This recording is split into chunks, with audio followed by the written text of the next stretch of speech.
Hello, students. Good morning. Welcome in your civics class.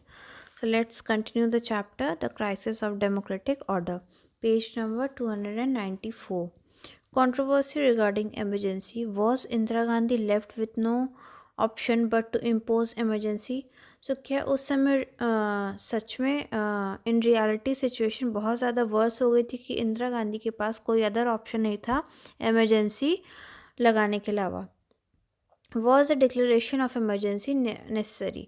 क्या emergency का जो declaration था, जो इमरजेंसी को अप्लाई करना था, वो बहुत ही नेसेसरी था?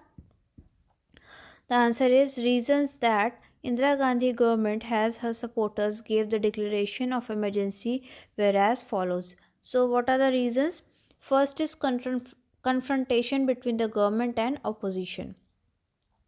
आर्ग्यूमेंट हो गया था गवर्नमेंट और अपोजिशन पार्टी के बीच, जो अपोजिट पार्टी थे उनके और जो रूलिंग पार्टी थी उनके बीच में. Just then the opposition party launched movements in Bihar and Gujarat with the sole purpose of overthrowing the democratically elected governments. Second is JP's call not to obey illegal orders. JP's call to civil, police and military personnel not to obey the orders of their senior officers posed a grave threat to the country. So इसके बाद ये order pass हो गए civil जितने भी police थे, militaries वगैरह थे, कि उनको अपने सीनियर ऑफिसर्स के कोई भी ऑर्डर्स को ओबे नहीं करना है. If extra parliamentary political protest and agitations continue to disturb the working of government, how can democracy survive? अगर इसी तरीके से डिस्टर्बेंस चलता रहेगा, प्रोटेस्ट चलता रहेगा, तो डेमोक्रेसी कैसे सर्वाइव कर पाएगी? Third is hurdles presented by communal and feudal forces. जो भी डिफरेंट कम्युनल फ्यूडल फोर्सेस थी, उन्होंने भी बहुत ज़्यादा हर्डल्स, डिस्टर्बेंस क्रिएट करने की कोशिश की. Fourth is the nation is more important than democracy. Nation को ज़्यादा इंपॉर्टेंस मिलनी चाहिए than democracy. The nation is more important than democracy.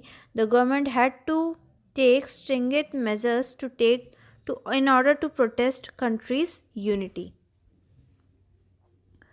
Next is the criticism of declaration of emergency. जो emergency apply की गई थी, डिक्लेयर की गई थी, उसका क्या क्रिटिसिज्म था? First is the critics said emergency was imposed not because India was in danger but because Indira was in danger. So critics क्या बोलते थे कि इमरजेंसी क्यों लगाई गई? इसलिए नहीं लगाई गई थी कि इंडिया में इसकी ज़रूरत थी, इंडिया डेंजर में थी, बल्कि Indira Gandhi was in danger. Country danger में नहीं थी, इंदिरा गांधी जो यहाँ के रूलर थी वो डेंजर में थी. The JP movement should not have provoked Indira Gandhi to improve the emergency. जो जेपी मूवमेंट स्टार्ट हुआ था, उन्होंने प्रोवोक नहीं किया था इंदिरा गांधी को इम्पोज करने के लिए emergency. Law and order situation was mostly normal. And जो लॉ एंड ऑर्डर्स की जो सिचुएशन थी वो मोस्टली नॉर्मल थी. थोड़े बहुत डिस्टर्बेंस थे, बट ऐसी कोई सिचुएशन नहीं थी जिसमें इमरजेंसी लगाई जाए. And next is there was no threat to the unity and integrity of the nation. और यूनिटी और इंटीग्रिटी नेशंस के कोई भी थ्रेट उनको नहीं था. Next is the weakness and strength of India's democracy. India की क्या वीकनेस है and what are the strength of India's democracy? Weakness क्या है? The emergency had expose the timidity of the civil servants and the police officers. Emergency exposed the weakness of the judiciary also.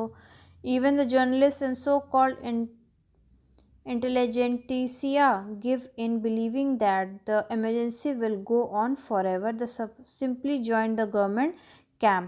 So there are बहुत सारी weakness थी, जैसे कि जो judicial system था, जो जजेस वगैरह थे, जो जिनके हाथ में पूरा कंट्रोल सिस्टम था, उनकी वीकनेस सामने आ गई थी. जो इमरजेंसी लगाई गई थी उसमें जो सिविल सर्वेंट्स थे, पुलिस थे, उन्होंने या ब्यूरोक्रेट्स जो थे वो किसकी बातें ज़्यादा सुन रहे थे, किनके लॉ एंड ऑर्डर्स को फॉलो कर रहे थे, ये सारी चीज़ें सामने थी. Shrimati Gandhi's younger son Sanjay Gandhi resign from a medieval autocrat. He gave order to forcibly clearing slums.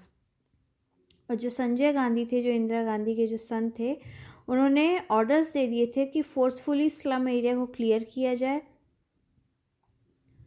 The government staff resorted to all sorts of excesses of implementation of नशाबंदी program, जो नसबंदी प्रोग्राम, और इस टाइप के प्रोग्राम्स को रन करने के लिए government ने इंस्ट्रक्शंस दे रखे थे. Strength of India's democracy, struggle against emergency. और इंडिया की क्या स्ट्रेंथ है डेमोक्रेसी में? The political prisoners were housed, fed, and clothed like common criminals. Many of them were victims of physical torture. Misdeeds like they were not reported in the newspaper, but people began to learn about them by word of mouth or thought. And this bred anger and hatred towards the government. So government के against बहुत ज़्यादा hatred government को face करनी पड़ी थी, बहुत ज़्यादा anger face करना पड़ा था by the citizen of country. The journalist and the लोक संघर्ष समिति. जो जर्नलिस्ट थे, जो लोक संघर्ष समिति थी, उन्होंने पब्लिश किया था गवर्नमेंट के बारे में, गवर्नमेंट की वीकनेस के बारे में, जिसकी वजह से गवर्नमेंट की बहुत ज़्यादा जो प्रॉब्लम्स फेस करनी पड़ी थी, बहुत ज़्यादा इंसल्ट फेस करनी पड़ी थी. Lesson of the emergency. Then what are the lessons of emergency? Peoples committed to democracy. People ने अपना कमिटमेंट डेमोक्रेसी की तरफ ही दिया था. Therefore an important lesson of emergency is that it is not possible to put an end to the democracy in India. Second is ground for proclamation of internal emergency. Internal disturbance alone would not be a sufficient ground for the proclamation of emergency from now onwards. Decision of the Union Cabinet should be communicated in the President in writing. And last is effect of emergency on fundamental rights, especially the civil rights. Politics after emergency. लोक सभा elections 1977. Emergency के बाद में जो लोक सभा elections हुए थे, उन पर क्या इफेक्ट पड़ा था? Emergency rule could not be sustained indefinitely. Srimati Gandhi needed legitimacy to remain in power. Moreover, she might also have been believing that since the opposition parties had been out of gear for nearly 19 months, she would have a landslide victory in the elections. Secondly, the emergency had exposed her government to condemnation from the world community, especially Britain. So elections politics की क्या situation थी after the emergency? Lok Sabha elections जो हुए थे 1977 में, उसमें जो government ने जो इमरजेंसी लगाई थी by the Indira Gandhi announced that Lok Sabha elections would be held in March 1977. The emergency was not withdrawn, but its harshness was toned down. The opposition leaders and many of the political prisoners were released. So जितने भी political leaders थे जो prison में थे, या जो भी opposition parties के जो prison में थे, उनको release कर दिया गया था.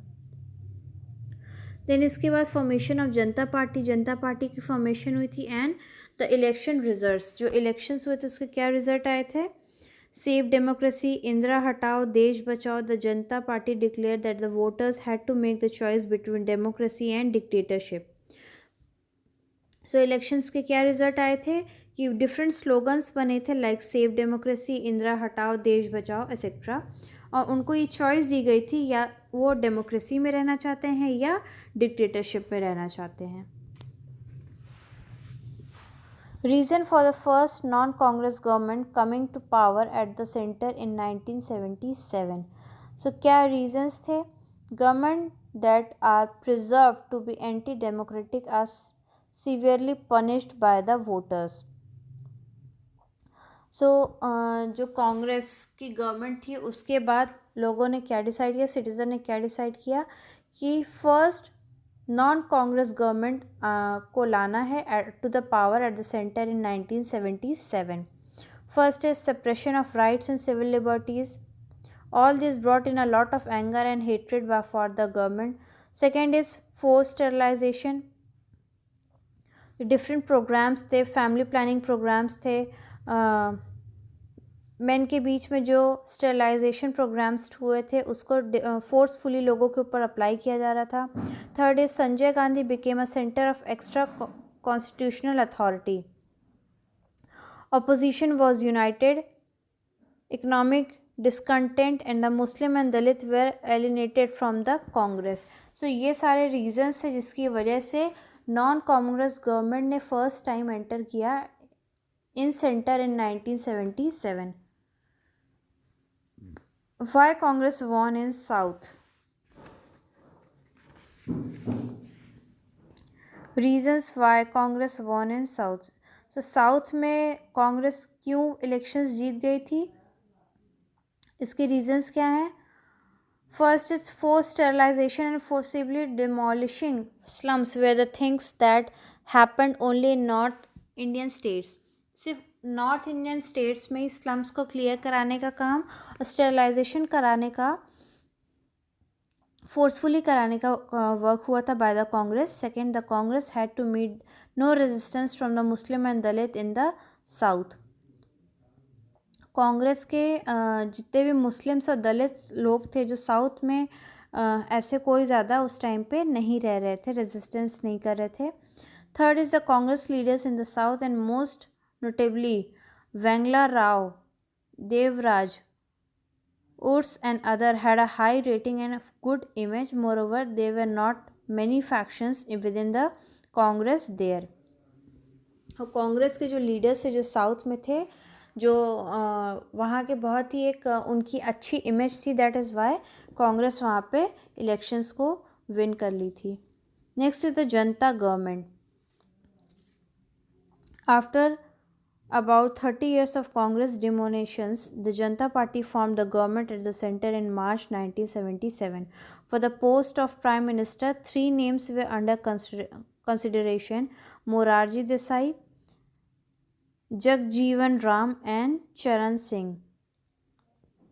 So 30 years के बाद जो कांग्रेस का डोमिनेशन था उसके ख़त्म होने के बाद जनता पार्टी एक फॉर्म हुई और उस वो कब प्लेस की मार्च 1977. और इसके बाद 3 नाम ऐसे थे जो कि प्राइम मिनिस्टर के नाम के लिए कंसीडर किए जा रहे थे, that were Morarji Desai, Jagjivan Ram and चरण Singh. Achievement of the Janata government. Then क्या क्या अचीवमेंट्स थे. गवर्नमेंट ने डिफरेंट प्रोग्राम्स रन किए थे for the welfare end of the weaker section, जो पॉवर्टी लाइन को बिलोंग कर रहे थे उनको एग्रीकल्चर पे या एम्प्लॉयमेंट के लिए या फूड के लिए डिफरेंट प्रोग्राम्स को वर्क किए थे, जिसमें से एक अंत्योदय प्रोग्राम भी था जिसमें weaker section of the society के लिए ये बेनिफिट बहुत ज़्यादा हुआ था. Another significant achievement of Janata government was restoring press freedom and judicial rights. The Shah Commission investigated the allegations and emergency के टाइम में जितने भी allegations लगाई गई थी इंदिरा गांधी के ऊपर, उसका इन्वेस्टिगेशन का चार्ज किसने लिया था? द शाह कमीशन ने. Fall of the Janata government and mid term elections. लेकिन इसके बाद भी जनता गवर्नमेंट फॉल हुई थी and mid time elections conduct कराए गए थे. Morarji Desai resigned on 15 July 1979. Charan Singh was sworn as the new Prime Minister on 28 July with the support of the same Indira Gandhi who had jailed him during the emergency in 1975. Reasons for the split in the Janata Party. क्या reasons थे जिससे जनता party में split आ गया था? Lack of leadership, that is many leaders were nursing political ambition of their own. जो leadership थी वो बहुत अच्छी नहीं थी, कई सारे leaders जो है मिल करके पॉलिटिकल सिस्टम को चला रहे थे. So many leaders had been nursing political ambition of their own, they did not work as a team. जो जितने भी लीडर्स थे वो एक टीम की तरह वर्क नहीं कर रहे थे, जब बल्कि अलग अलग अपने पर्पस के लिए सिर्फ वर्क कर रहे थे. सेकेंड क्या है, Janata party lacked a common program. Janata party में किसी एक प्रोग्राम को, एक कॉमन प्रोग्राम को लेकर के एम बना करके कभी भी वर्क नहीं किया गया. सब ने अपने अपने बेनिफिट के लिए अलग अलग वर्क किया. Third is charges and counter charges of corruption. बहुत बार उनके ऊपर करप्शन के चार्जेस लगे. जनता party okay Charan Singh formed a new government in 28 July 1979. और इसके बाद चरण सिंह ने दूसरी गवर्नमेंट फॉर्म की on July 28, 1979. Next is the mid term election in 1980, return of Indira Gandhi to power. और इसके बाद जो मिड टर्म इलेक्शंस हुए थे 1980 में, उसमें इंदिरा गांधी फिर से पावर में आ गई थी. The Janata government collapsed under the weight of its own faction disputes and inner power struggle. Vote for a government that works. और इसके बाद जनता गवर्नमेंट को क्या नाम दिया गया था? खिचड़ी सरकार, अ कन्फ्यूज्ड मिक्सचर का नाम दिया गया था. Next is the legacy of emergency. How did it effect the party system in India? Okay, so now we have completed the chapter. You have to do all the question and answer. Page number 306 पे question number 7 important है, उसको आप टिक कर लीजिएगा. And 310 page number पे short answer type question number 2 and question number 3. Write a brief note on Gujarat movement in 1974 and 1975. And third question, write a brief note on Bihar movement in 1974. ये दोनों questions आप important टिक कर लीजिए. And in our next class, we will start the new chapter.